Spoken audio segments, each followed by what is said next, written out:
একজন ক্রয়কৃত দাসী, যার জীবন ছিল চক্রান্ত, শক্তি এবং রূপান্তরের টেপেস্ট্রি। নাম ছিল হুররেম, রোকসেলানা নামেও পরিচিত। ছিলেন উসমানীয় সাম্রাজ্যের ক্ষমতাধর নারীদের অন্যতম।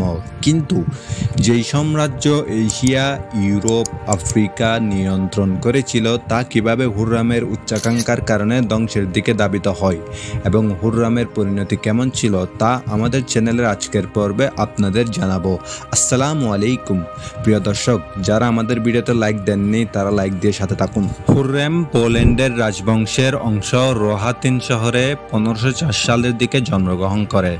হুররেমের প্রাথমিক জীবন ক্রিমিয়ান তাতারদের হাতে বন্দী হয়ে দাসত্বে বিক্রি হয়ে ভাগ্যক্রমে ইস্তাম্বুলের সুলতান সুলেমান দ্য ম্যাগনিফিসেন্টের হেরেমে নিজেকে খুঁজে পান। হুররেম শব্দের অর্থ ফার্সি ভাষায় আনন্দময় একজন। হুররেম একটি অভূতপূর্ব আরোহণের সাথে হারেমের র্যাঙ্কের মধ্যে দিয়ে উন্নতি লাভ করে সুলেমানের হৃদয়ে দখল করেছিলেন। অটোমান ক্ষমতার শীর্ষে তার জীবন ছিল জাঁকজমকে ভরপুর। সুলতানের সহধর্মিণী হিসেবে সে শাহজাদা সেলিম সহ বেশ কয়েকটি সন্তানের জন্ম দেন। হুররেমের প্রভাব হারেমের দেয়ালের বাইরেও প্রসারিত ছিল।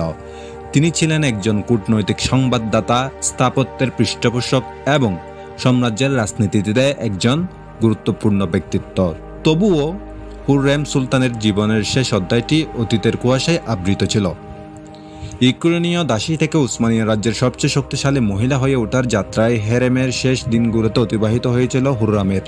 তবে তার উচ্চাকাঙ্ক্ষার রোশানলে জীবন হারিয়েছে শাহজাদা মুস্তাফা, যিনি একজন দুর্দর্শ শাহজাদা সুলতান সুলেমানের যোগ্য উত্তরসূরি হিসেবে আবির্ভূত হন। হুররেম সুলতান ভেবেছিলেন মুস্তাফাকে মারলে পথের কাঁটা সরে যাবে, তার ক্ষমতা সুরক্ষিত থাকবে, কিন্তু পাপ বাপকেও ছাড়ে না।